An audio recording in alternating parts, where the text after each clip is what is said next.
from beyond. Horrible beyond conception was the change which had taken place in my best friend, Crawford Tillinghast. I had not seen him since that day, 2 months and a half before, when he had told me toward what goal his physical and metaphysical researches were leading, when he had answered my awed and almost frightened remonstrances by driving me from his laboratory and his house in a burst of fanatical rage.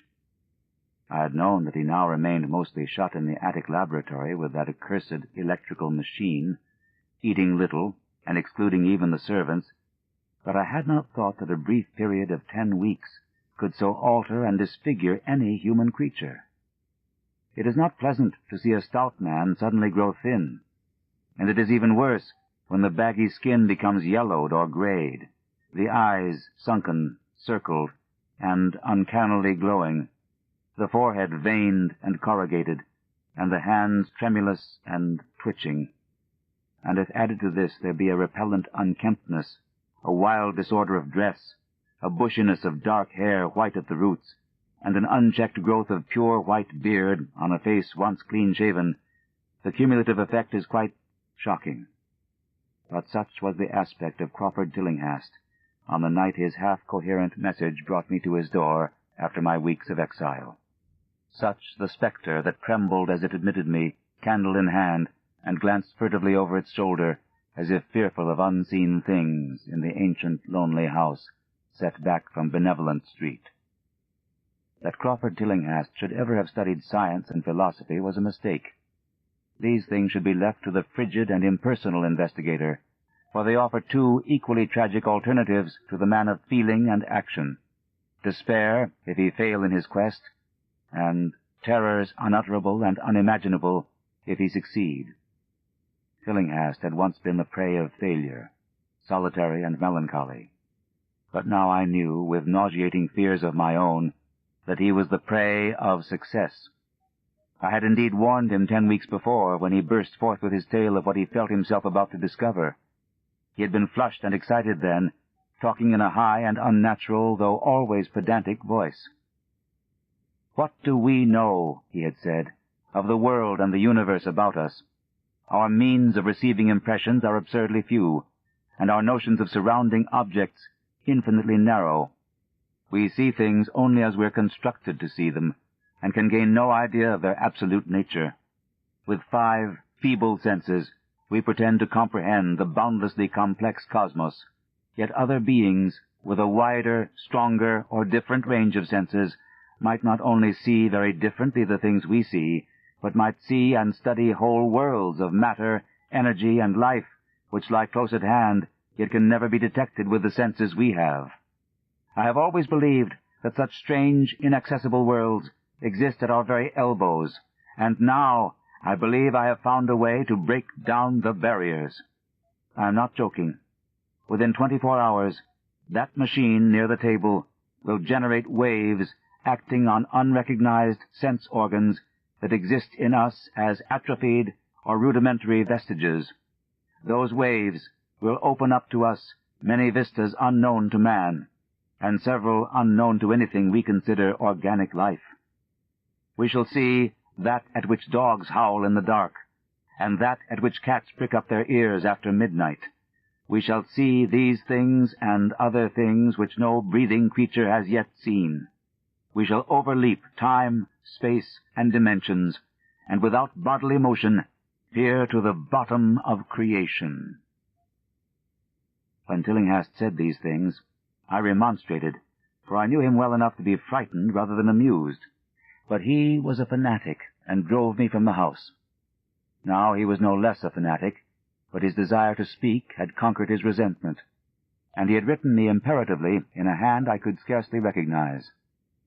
As I entered the abode of the friend so suddenly metamorphosed to a shivering gargoyle, I became infected with the terror which seemed stalking in all the shadows. The words and beliefs expressed 10 weeks before seemed bodied forth in the darkness beyond the small circle of candlelight, and I sickened at the hollow, altered voice of my host. I wished the servants were about, and did not like it when he said they had all left 3 days previously. It seemed strange that old Gregory, at least, should desert his master without telling as tried a friend as I. It was he who had given me all the information I had of Tillinghast after I was repulsed in rage. Yet I soon subordinated all my fears to my growing curiosity and fascination. Just what Crawford Tillinghast now wished of me, I could only guess. But that he had some stupendous secret or discovery to impart, I could not doubt. Before, I had protested at his unnatural pryings into the unthinkable. Now that he had evidently succeeded to some degree, I almost shared his spirit, terrible though the cost of victory appeared. Up through the dark emptiness of the house, I followed the bobbing candle in the hand of this shaking parody on man. The electricity seemed to be turned off, and when I asked my guide, he said it was for a definite reason. It would be too much. I would not dare, he continued to mutter. I especially noted his new habit of muttering, for it was not like him to talk to himself. We entered the laboratory in the attic, and I observed that detestable electrical machine glowing with a sickly, sinister, violet luminosity.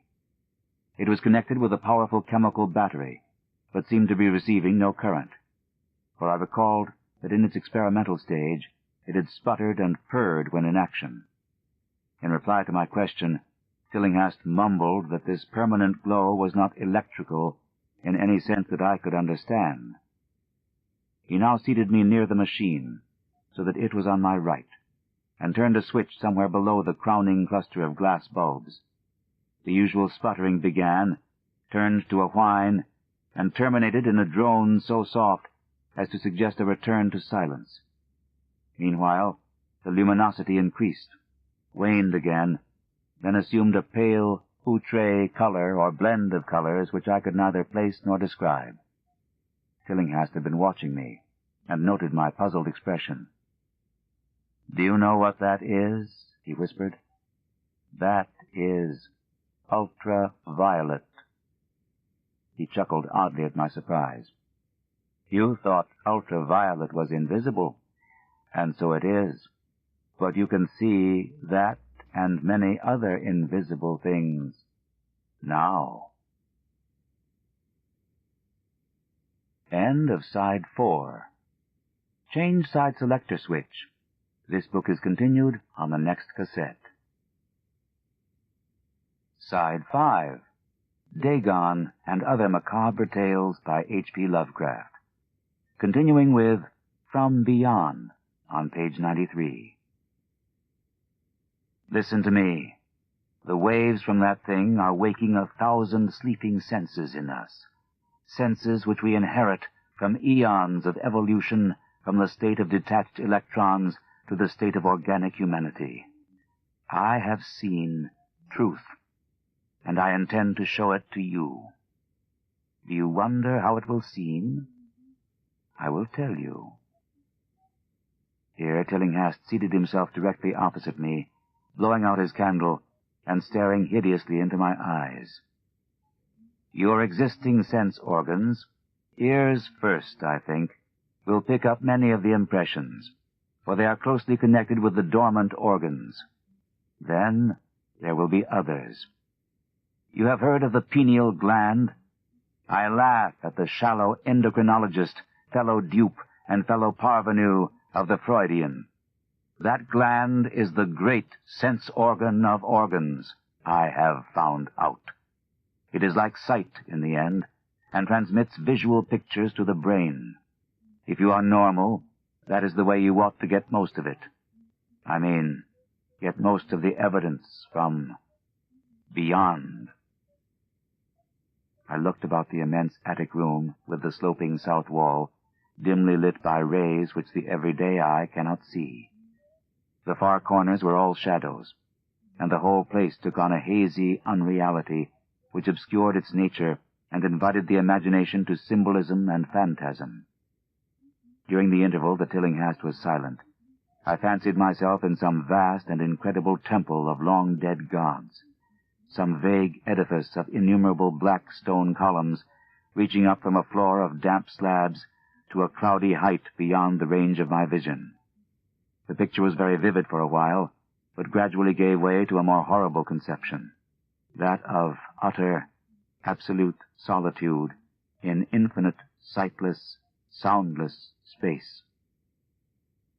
There seemed to be a void and nothing more, and I felt a childish fear which prompted me to draw from my hip pocket the revolver I always carried after dark since the night I was held up in East Providence. Then, from the farthermost regions of remoteness, the sound softly glided into existence.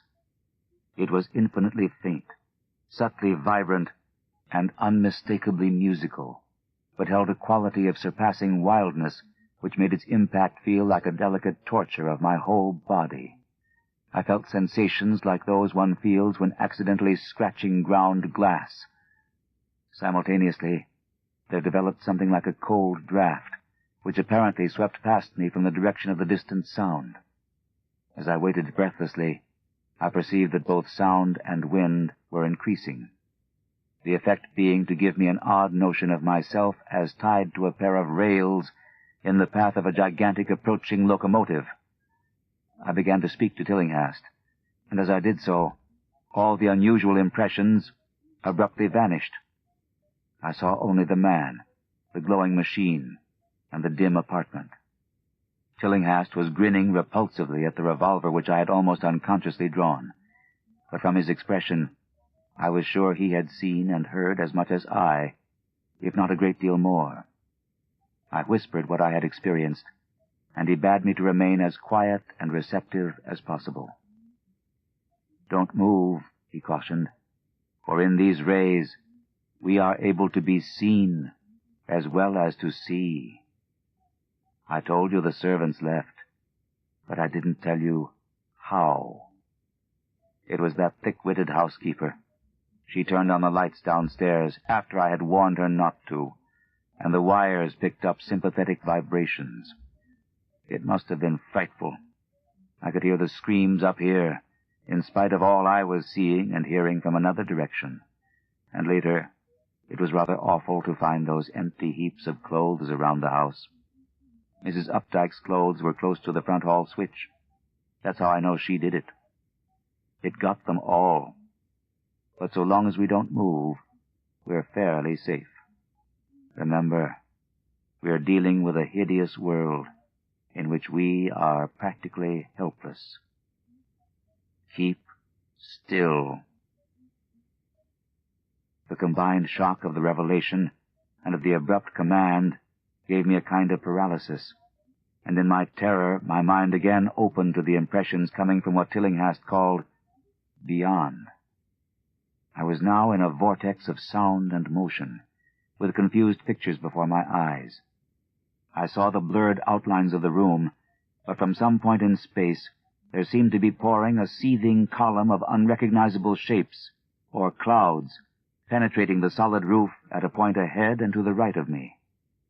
Then I glimpsed the temple-like effect again, but this time the pillars reached up into an aerial ocean of light, which sent down one blinding beam along the path of the cloudy column I had seen before.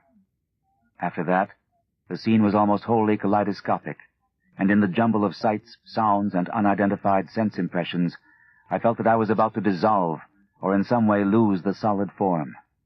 One definite flash I shall always remember.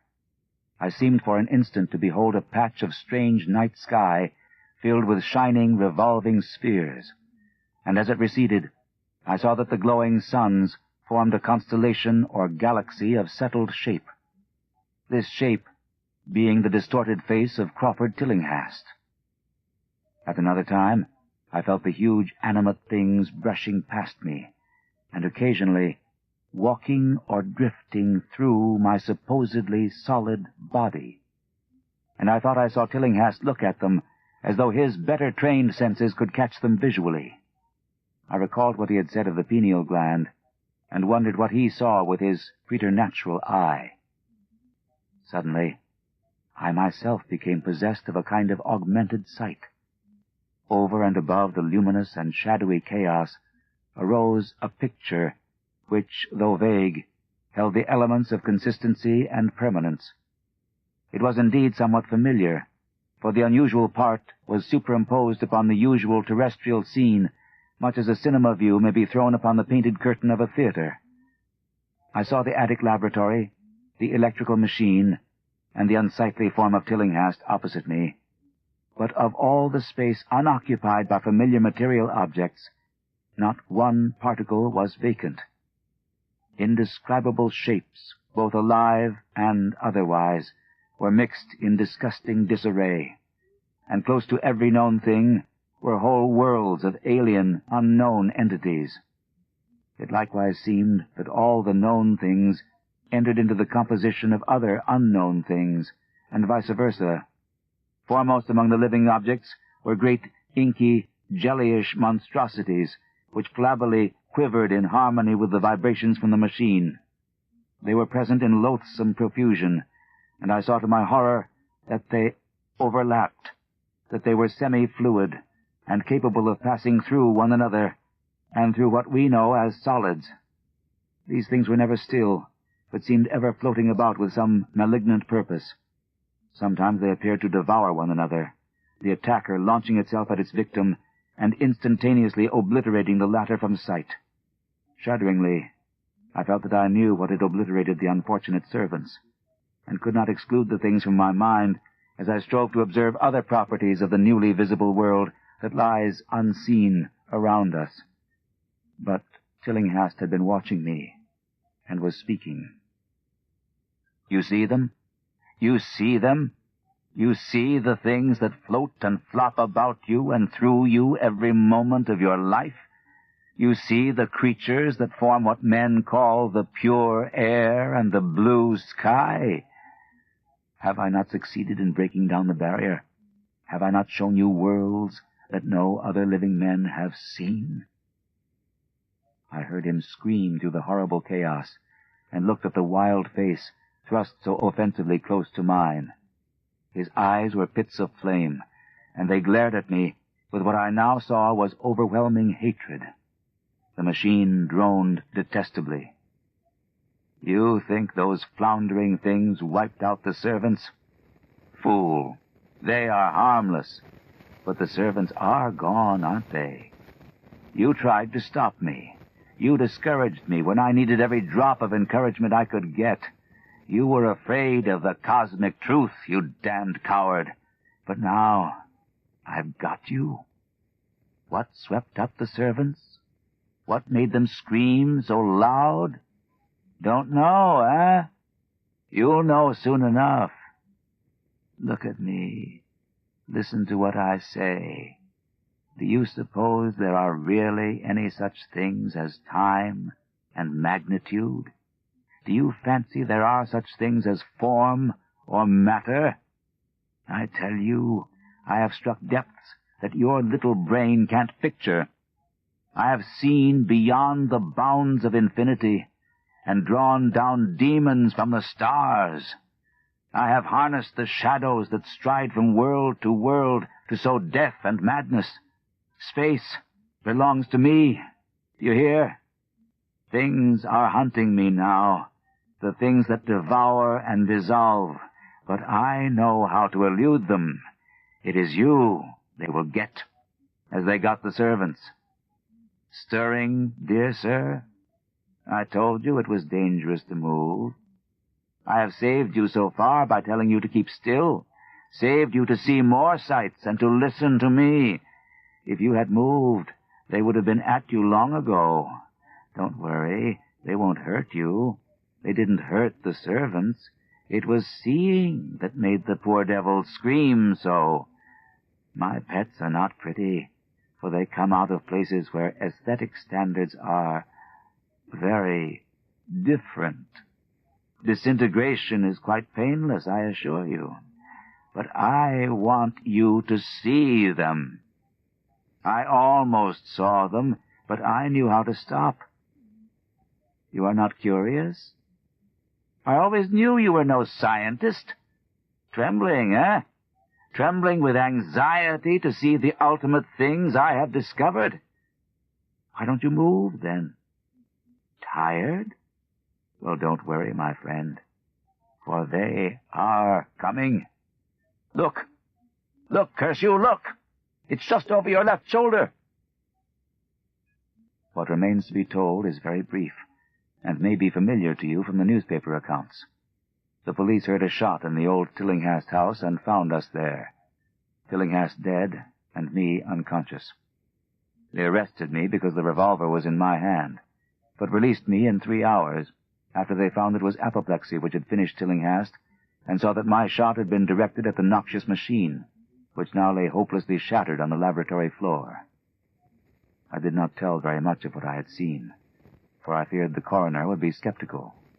But from the evasive outline I did give, the doctor told me that I had undoubtedly been hypnotized by the vindictive and homicidal madman.